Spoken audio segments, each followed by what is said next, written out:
মাকুম মাকুম বলি ইয়া রাসূলুল্লাহ আমি তো আপনার স্ত্রী। আচ্ছা স্ত্রী বলে কাছের লোক হয় না? কথা বলেন হয় না? হয় না? হয়তো যারা বিয়ে করেছে তারাই বুঝবে, যারা বিয়ে করেনি তারা এখন কিছু মর্ম বুঝবে না, বুঝলেন? এই স্ত্রী কাছের লোক হয় না? হয় না? হয়তো হ্যাঁ। কিন্তু নবী পাক কে বলছেন ক্বালাত উম্মু সালমাতা ইয়া রাসূলুল্লাহ মাকুম আমি তো আপনার স্ত্রী, আমি কি তার সাথে যেতে পারি না? নবী বলছেন ক্বালাত আনতা আলিমাকা আলা মাকানিকা ওয়া আনতা আলা খায়রিকা। তিরমিজি শরীফ দ্বিতীয় খণ্ড পৃষ্ঠা নম্বর 485 এর মধ্যে লিপিবদ্ধ আছে। নবী বলছেন হে উম্মে সালমা তুমি নিজের জায়গার মধ্যে ঠিক থাকো, তুমি আমার কাছে আমার স্ত্রী হতে পারো, উম্মাহাতুল মুমিনিন হতে পারো, সাহাবীদের মা হতে পারো, সাহাবীদের আম্মি হতে পারো, মুসলিমদের মা হতে পারো, কিন্তু আসমানের সঙ্গে জমিনের যতটা ডিফারেন্স তুমি আমার আহলে বাইতের পাক পাঞ্জাতের সঙ্গে হতে পারো না। সুবহানাল্লাহ। তাহলে নবীর ঘরানা নবীর স্ত্রী যদি পাক পাঞ্জাতের না হতে পারে তাহলে পাক পাঞ্জাতন ওলি নাম তাদেরকে নবী বলে গেলেন। আরেকটু খোলসা করে দেয় তাহলে মশলাটা হাল হবে। হ্যাঁ তাই তো? খোলসা না করলে আপনার তো মশলা হাল হবে না, হবে কি? এবার আসুন হাদিসের সাকালাই, মানে এই হাদিস কোন মাযহাবি বাদ দিতে পারবে না, কোন মাযহাবের লোকের ক্ষমতা নেই। মুসলিম শরীফ নাম শুনেছেন?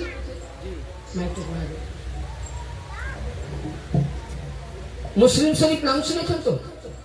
হ্যাঁ, যদি কোন জায়গায় থাকে তো আরবি মাতান, মাতান মানে আরবি না আরবি। মুসলিম শরীফ দ্বিতীয় খণ্ড 279 পৃষ্ঠা রিওয়ায়াত করছেন মাশহুর সাহাবী সাইয়্যিদিনা যায়েদ বিন আরকাম। কি বললাম? যায়েদ বিন আরকাম রাদিয়াল্লাহু তাআলা কি বলছেন? قال كما رسول الله صلى الله عليه وسلم يوما فيما خطبة بما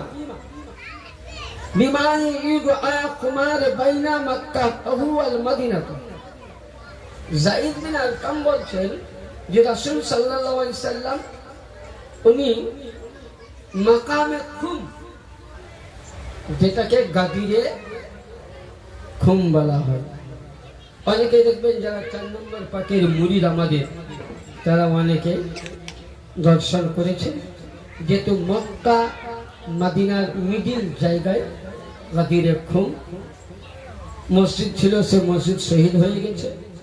কেবল এখন আরব সরকার তাকে তার কাটা বেড়া দিয়ে ঘিরে রেখেছে, কাউকে ঢোকার পারমিশন দেয় না।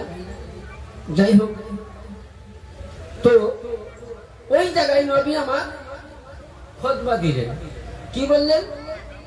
এবং মদিনা মক্কা মদিনা মিডিলে ফাহমিদাল্লাহু ওয়া আসনা আলাইহি ওয়া আযু ওয়া যিকরু, ওখানে আল্লাহ পাকের নবী কি করলেন? হামদ করলেন, প্রশংসা বর্ণনা করলেন। আর কি করলেন? যিকরুকুম ক্বালা আম্মা বাদ, নবী এবার জিকির করছেন। ইয়া আইয়ুহান নাস ইন্নামা আনা বাশরু ইউসাফু, বলছে এই লোক, নবী বলছেন এই লোক আমার কাছে ইন্নামা আনা বাশারু ইউসাফু, यानी আমার কাছে মানুষ রূপে একজন কি আসলো? ফারিস্তা। কি আসলো? আচ্ছা, এসে আইয়াতানি রাসূলুল্লাহ, সে আমাকে খবর দিল। তরজমাটা শুনুন, তারপর ইনশাআল্লাহ সারমর্ম দিব। আর কি বললেন? রব্বি ফাউজিবা ওয়া আনা তারিকু ফিকুম সাকালাইন আফদালহুমা কিতাবাল্লাহু ফি হুদা ওয়ান নূর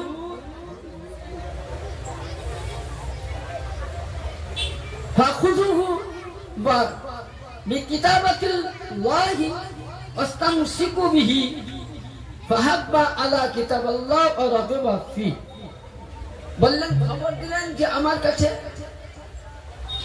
যে আপনার উম্মতের জন্য সবচাইতে ভারী জিনিস প্রথম রেখে গেলাম আল্লাহ কি?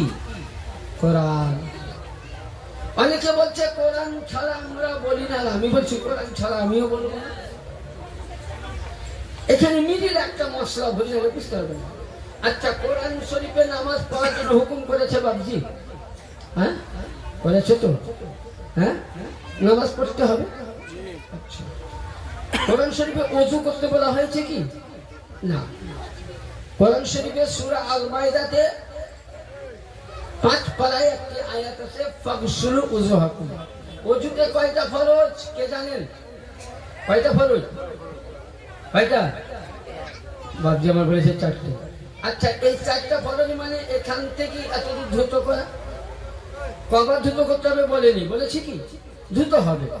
2 নম্বরে হাত, 3 নম্বর মাসা, 4 নম্বর পা ধোয়া। আচ্ছা, এই 4টা জিনিস ধুয়ে যদি নামাজ পড়তে যায় তো নামাজ হবে বাবজি? হবে গো বলেন, নামাজ হবে? কথা বলুন, হবে কি হবে না? ভয় লাগছে? ভয় লাগছে বলতে? আওয়াজ করুন। আমি তো আগেই বলেছি যদি আপনারা আওয়াজ না করেন তো বক্তব্য আমার জমবে না।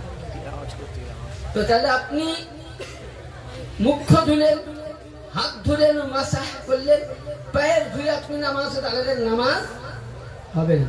তাহলে নামাজের আগে আপনাকে ফরজিয়াত করতে হবে, সুন্নাত বার করতে হবে, নফল করতে হবে। তাহলে ওযুর কোরআন বলেনি। তাহলে কোরআনকে বুঝতে গেলে তাফসীর, যখন এই ফাগসুল উযুহাকুম এর তাফসীরে যাবেন তখন আপনাকে বলবে কি, প্রথমে পাক জায়গা বসো, পাক পানি নাও, উঁচু জায়গায় বসো, 3 বার হাত দাও, কুল্লি করো, যেরকম ওযু করো। কেউ যদি 4টি জায়গা অঙ্গ প্রত্যঙ্গ ধুয়ে নামাজ পড়তে যায় তো তার নামাজ কি হবে না। তাকে ডিটেইলস ভাবে তাফসীরের সাহায্য নিয়ে ওযু করতে হবে। অনেক মুল্লারা বলে যে আহলে বাইতের জিকির নাই। আপনাকে আমি কোরআনের পাক থেকে একটি জায়গা নয়, 2টি জায়গা নয়, 350 জায়গার চাইতে আহলে বাইত আলীর ঘরানার আয়াতে মুকদ্দাসে পাক। नारा हैदरी, नारा हैदरी, आले बात पाक का नाम है, आले बात पाक का नाम है, नारा तकबीर, नारा रिसालत। তাহলে বুঝা গেল? তাহলে কোরআন ছাড়া বলবো না, আমি কোরআন দিচ্ছি। নবীকে আল্লাহ কি বললেন যে হে রাসূল আপনি বলুন আপনার উম্মতের জন্য আল্লাহর একটি কিতাব দেওয়া হয়েছে, ভারী বস্তু। আল্লাহ নবী বললেন। দ্বিতীয় নবী পাককে প্রশ্ন করছেন, ইয়া রাসূলুল্লাহ আপনি যে এখানে বললেন কি আল হুদা কিতাবাল্লাহ ফি ওয়াল হুদা নূর ফাখুযু ওয়া কিতাবাল্লাহ ওয়া তামসিকু, এর মানে কি? নবী পাক বলছেন সাহাবীবর্গ, হে উম্মতে মুহাম্মাদী মানুষ সম্প্রদায়, নবী কোন জাতির মানুষকে বলেননি, মানুষকে বলেছেন যদি তোমরা আল্লাহর কোরআনকে ধরে রাখো, আল্লাহর কোরআনের প্রতি চলো, কোরআন তোমায় নামাজ পড়তে বলেছে, কোরআন তোমায় রোজা রাখতে বলেছে, কোরআন তোমায় হজ করতে বলেছে, কোরআন তোমায় যাকাত দিতে বলেছে, কোরআন তোমায় সাদকা দিতে বলেছে, কোরআন তোমার জ্ঞান অর্জন করতে বলেছে, তার আগে কোরআন দিচ্ছে হুব্বে আহলে বাইত করতে হবে। হুব্বে আহলে বাইতে যদি মুহাব্বত থাকে, কোরআনকে ধরে থাকো, তো কখনোই উম্মতে মুহাম্মাদী আহলে বাইত মাননে वाला কখনোই তোমরা পথভ্রষ্ট হবে না। 2 নাম্বার তাহলে আপনি আমি কোরআনকে মুহাব্বত করি। 2 নাম্বার আসুন নবী বলতেছেন কি, উযকিরুকুমুল্লাহু ফি আহলি বাইতি, উযকিরুকুমুল্লাহু ফি আহলি বাইতি, উযকিরুকুমুল্লাহু ফি আহলি বাইতি। নবী বলছেন সাহাবীবর্গ মানুষ সম্প্রদায় শুনো, আল্লাহর ফেরেশতা বললেন যে আপনার উম্মত কোরআনকে ধরে থাকবে, তার সঙ্গে আহলে বাইতে জিকির করবে। উযকিরুকুম ফি আহলি বাইতি, উযকিরুকুম ফি আহলি বাইতি, উযকিরুকুম ফি আহলি বাইতি। ইয়ানি তাইলে বুঝা গেল আহলে বাইতের জিকির করাটা নবী হুকুম দেয়নি, ডাইরেক্ট আল্লাহ পাক হুকুম দিয়েছেন। ইয়ানি নবী বলছেন মুহাম্মাদি কোরআন ধরে থাকলে পথভ্রষ্ট হবে না। আর আহলে বাইতের দামান যদি ধরে থাকো, আহলে বাইতের নকশা কদমে যদি চলে থাকো, 4 নম্বর দরবারকে যদি তোমরা ধরে থাকো, জামানের গৌসে আজমের কদম নিয়ে থাকো, কসম খোদার খেয়ে বলি আজকে জামানের গৌসে আজম কাল কিয়ামতের ময়দানে মুহাম্মাদের সাথে মিলিয়ে জান্নাতে না নিয়ে যাবে না। नारा तकबीर, नारा रिसालत, नारा हैदरी, नारा हैदरी, नारा घोष, नारा घोष। 4 नंबर पास का नाम है, 4 नंबर पास का नाम है, पीर मुर्शिद पास का नाम है, नारा तकबीर। তাহলে কি বোঝা গেল? যারা আহলে বাইতের দামানে আছে তারা জান্নাতি। এটা আমি বলছি না, এটা আমি বলছি না, বিশ্ববিখ্যাত কিতাব। কিতাবটার নাম তাফসিরে কবির, 4th খণ্ড, লেখক ইমামে শাফিঈ মাযহাবের ইমাম আল্লামা ইমামে ফখরুদ্দিন রাজি রহমাতুল্লাহ আলাইহি। তিনি কি লিখছেন? আচ্ছা, পৃথিবীর মধ্যে কতটা ফিরকা হবে কাল কিয়ামতের ময়দানে? কয়টা দল হবে? কয়টা? 73, 72 বাদ না, ভাগ হবে 73 নম্বরের এক দল যেটা, সেখান থেকে 2টো দল হবে। আবার মশলা খুব মন দিয়ে শুনবেন, আমি যে মশলা ধরেছি খুব পেঁচিদা মশলা, হয়তো আপনারা শুনেছেন, হয়তো বেরেন কেন কি 73টা দলের মধ্যে একটা দল থেকে ভাগ হবে। একটা হবে মুহিব্বে আহলে বাইত, একটা হবে মুনাফিকে আহলে বাইত। যেটা আমি বলছি না, কে বলছে? আমাম মাতা আলা হুব্বে আলে মুহাম্মাদিন সাল্লাল্লাহু আলাইহি সাল্লাম, মাতা আহলে সুন্নাত ওয়াল জামাত। কিয়ামতের ময়দানে এমন একটা জামাত সমাজ আসবে যে তাবলীগ জামাতের এত নেকি থাকবে, এত নেকি থাকবে, নেকির কারণে ও কি হবে? কি হবে? কি হবে বলুন? জান্নাতে যাবার রাস্তা হবে। 2 নম্বর, হাসরের ময়দানে এমন জিনিস হবে, সব জামাতের কাছে নেকি থাকবে, কিন্তু এখানে আল্লাহ পাক বলছেন যে কিয়ামতের ময়দানে 73টা দলের মধ্যে আজকে অনেকেই বলে, ও বলে আমি সুন্নি দল জান্নাতি দল, ও বলে আমি জান্নাতি দল, তবলিগ বলছে আমার রাস্তায় তবলিগে চলো তোমরা সঠিক পথ পাবা, বলে না? আমি বলছি আমার রাস্তায় চলো, চিশতি বলছে আমার রাস্তায় চলো, কাদেরি বলে আমার রাস্তায় চলো, নকশবন্দি বলে আমার রাস্তায় চলো, মুজাদ্দিদ বলে আমার রাস্তায় চলো। কিন্তু হাদিসের ফয়সালা শুনুন, আমাম মাতা আলা হুব্বে আলে মুহাম্মাদিন সাল্লাল্লাহু আলাইহি সাল্লাম, আমাম মাতা আহলে সুন্নাত ওয়াল জামাত।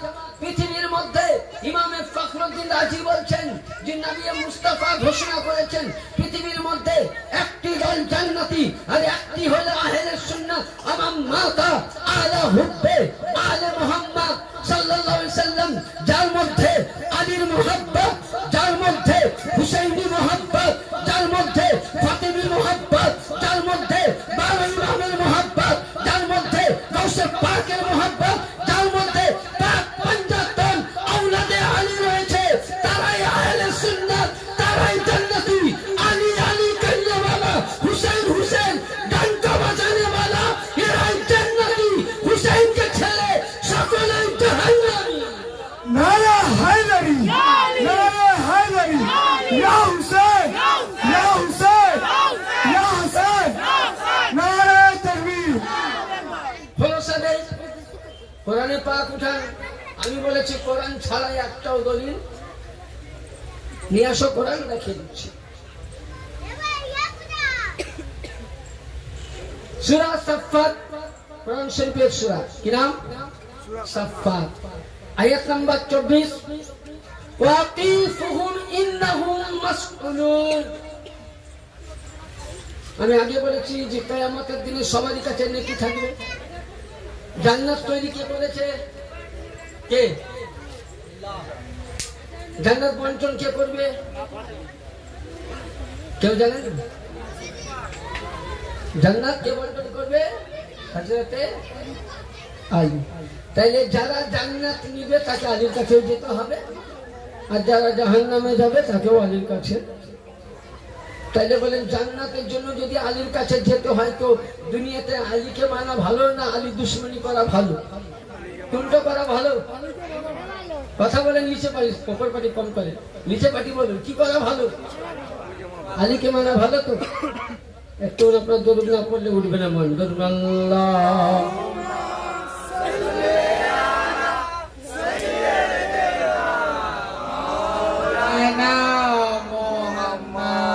ওয়াইলা আলে সাইয়্যিদিনা মাওলানা মুহাম্মদ বলি দিগর রাজা মহারাজ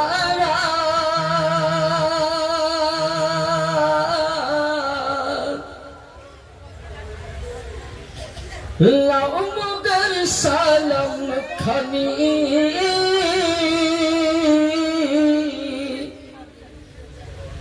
আব্দুল কাদের জিলানী সবরে পড়ুন ওলি দিকে রাজা মহারাজ লাও মগর সালাম খানি আব্দুল কাদের জিলানী কৃপা করে লাখো মোদের লাজ কৃপা করে লাখো মোদের লাজ আগো কুতুবে পাক সুবহানি আব্দুল কাদের জিলানী বলি দিবে রাসূল পাকে তুমি প্যারা মাওলা আলী নয়নতারা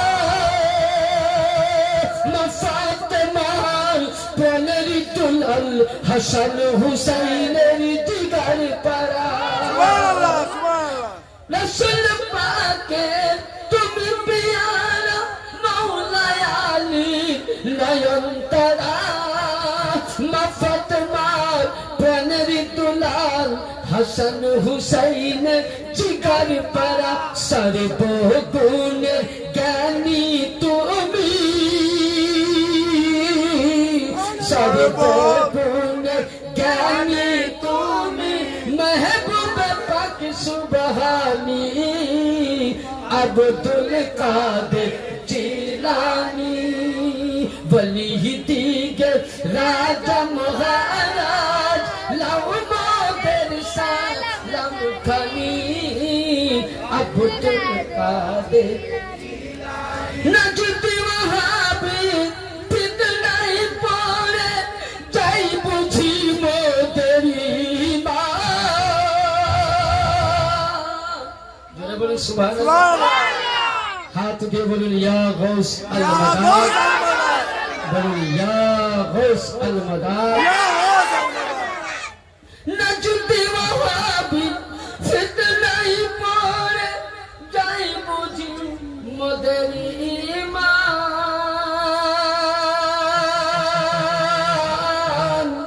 বেদিন দিনে অত্যাচারে মুর্শিদ আমরা বড়ই পেরেশান। সুবহানাল্লাহ। কবি নিজের প্রিয় মুর্শিদকে না যদি ওয়াহাবি ফিতনায় পড়ে যাই বুঝি মোদের ঈমান।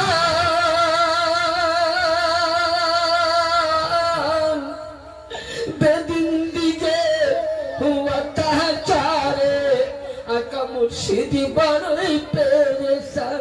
পঞ্চাতনের দোহাই তুমি মৌলা আলী দোহাই তুমি পারো মুশকিল আসারি আব্দুল কাদের জিলানী বলি দিবে পড়িয়ে রাজা মহারাজ লাও মোদের সালাম খানি আব্দুল কাদের জিলানী মুসিবতে পড়ে আমি ডাকি তোমায় দস্তগীর। সুবহানাল্লাহ। যে কবি লিখছেন কত সুন্দর একটা হাদিস ভরেছেন গৌস পাকে। ওই জামানায় একজন রমণী গৌসে পাককে দেখে, কেবল তিনার নামে পাক শুনে ইসলাম কি করেছিল, কবুল করেছিল। তো ওই বাগদাদ নগরে একজন জালিম বাদশাহ, ইসলামের দুশ্মন, বুত পূজারী ছিল। তখন বলছে তুই আল্লাহকে দেখিস শুনি, আর যার নামে তুই কালেমা পড়েছি তো বল সে ব্যক্তিকে তুই দেখেছি বলে না। তো বলছে তোর আমি পরীক্ষা নিব। তো কি, একটি কাঠের আঙ্গারা করেছিল। ইব্রাহিম নবীকে অগ্নিকুণ্ডতে ফেলা হয়েছিল, তো কি হয়েছিল না? হ্যাঁ, ইব্রাহিম আলাইহিস সালামের কাছে জিবরিল আসলেন, বলে নবী বলো আমি কিছু আল্লাহকে বলি। তখন ইব্রাহিম নবী বলেছিলেন আমি একমাত্র আল্লাহ ছাড়া কাউরির কাছে কি সাহায্য নেব না। আল্লাহ বললেন কুলনা ইয়া নার কুনি বারদান সালামুন আলা ইব্রাহিম, এ আগ ইব্রাহিম के लिए ठंडा हो जाओ। ठंडा হয়ে গেছে।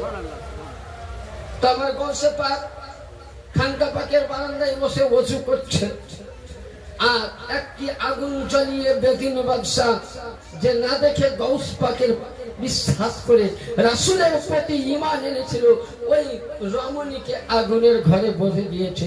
ওই সময় মেয়েটি সুবহানাল্লাহ বলতেছে, হে গৌসের জামা আব্দুল কাদের জিলানী, আমি আল্লাহকেও দেখিনি, নবীকেও দেখিনি, আপনার ঘরানাকেও দেখিনি, আপনাকেও দেখিনি। আপনার জবানটা শুনে কালেমা লা ইলাহা ইল্লাল্লাহ পড়ে মুসলমান হয়েছি। আজকে আমি বিপদে আছি, আপনি উদ্ধার করেন। এই বলে মেয়েটি ডাকতেছে। গৌসে পাক ওযু করতেছিলেন, ওই সময় ওযুর পানি হাতে নিয়ে ছিটিয়ে দিলেন। কসম খোদার খেয়ে আল্লাহর কাছে ইব্রাহিম বললেন যে আল্লাহ আমি আগুনের মধ্যে জ্বলতেছি। ওই সময় বললেন কুল্লা ইয়া নারু কুনি বারদান সালামুন আলা ইব্রাহিম, এই আগুন ঠান্ডা হয়ে যা ইব্রাহিমের জন্য। গৌসে পাকের নামে বলছে যে হে গৌসে পাক বলতেছে লা ইলাহা ইল্লাল্লাহ মুহাম্মাদুর রাসূলুল্লাহ ইয়া শেখ আব্দুল কাদের জিলানী সাইয়ালিল্লাহ, আমি তোমার নামে তোমায় দেখে তোমায় শুনে কালেমা নবীকে বিশ্বাস করেছি, তুমি আমাকে বাঁচিয়ে নাও। গৌসে পাক যেমনই পানি ছিটালো, সঙ্গে সঙ্গে ইব্রাহিমকে যেমন তোলা হয়েছিল আঙ্গারা শেষ, মেয়েটিকে ঘর খুলে দেখছে কাক শেষ, মেয়েটি বা সালামাত হয়েছিল। কি বুঝা গেল? যে মুসিবতে যখন পড়েছিল গৌসে পাককে দেখেছিল। কবি বলছে মুসিবতে পড়ে আমি ডাকি তোমায় দস্তগীর, মুহূর্তে উদ্ধারি করো ও গো আমাদের বরপি, নাই তুলনা বিশেষ তোমার। বলে সুবহানাল্লাহ। নাই তুলনা বিশেষ তোমার, পীরানে পীর লাসানি আব্দুল কাদের জিলানী, বলি দিগে রাজা মহারাজ মোদের সালাম খানি আব্দুল কাদের। আখেরি ছন্দ। রোজ হাসরে কঠিন দিনে তুমি মোদের আশা, তোমার কৃপা পাবো বলে ও গো মুর্শিদ মনে বড় ভরসা। রোজ হাসরে কঠিন দিনে তুমি মোদের আশা, তোমার কৃপা পাবো বলে মুর্শিদ মনে বড় ভরসা। তাই তোমরা সাদাই জপি, তাই তোমরা সাদাই তসবিহ পড়ি, তোমার পাক নাম খালি আব্দুল কাদের জিলানী, বলি দিগে রাজা মহারাজ লও মোদের সালাম খানি আব্দুল কাদের জিলানী। কিয়ামতের ময়দানে তাহলে জান্নাত বাঁটনে वाला আলী আর জাহান্নাম দেনে वाला আলী। ওই সময় সকলের কাছে নেকি থাকবে, 73টা ফিরকার কাছে জান্নাতে যাওয়ার নেকি থাকবে। যেমন ধরুন আপনাকে উদাহরণ একটা জ্ঞান দেই, ধরুন 16 থেকে কিংবা 1 কোটির মধ্যে 50 লক্ষর মধ্যে আপনি একটা BMW গাড়ি কিনলেন, সব থেকে দামি গাড়ি। আপনি গাড়িটা হাওড়া নিয়ে যাচ্ছেন, এই হাওড়া মিডিলে ধর্মতলা ঢোকার আগে একটা টোল ট্যাক্স আছে, আছে না নাই? ওখানে আপনাকে কত টাকা লাগে? 40 টাকা কিংবা 30 টাকা, যেমন রুট। আচ্ছা, ওখানে যদি টাকা না দেন তো গাড়ি যেতে দিবে দিবে না কেন? আমি 50 লক্ষ টাকা দিয়ে গাড়ির কাগজ করেছি, রোডের ট্যাক্স আছে, ড্রাইভার লাইসেন্স, ইন্স্যুরেন্স সবই আছে, এখানে যেতে দিবে কিসের জন্য? 40 টাকার জন্য। তাহলে ওই সময় ড্রাইভারের কাগজ কাজে লাগলো, রোডটা কাজে লাগলো। আমি কথা কি বলতে চাইছি খুব ব্রেনটা ভরবে, লাগলো? হ্যাঁ লাগলো কি? তাইলে আপনার ওই সময় রোড ট্যাক্স, লাইসেন্স, বুলবো কিছুই কাজে লাগলো না। 40টি টাকা দেন, মন্ত্রীর গাড়ি হলেও লাগে, 40টি টাকা দিবেন, গাড়ি আগাবে।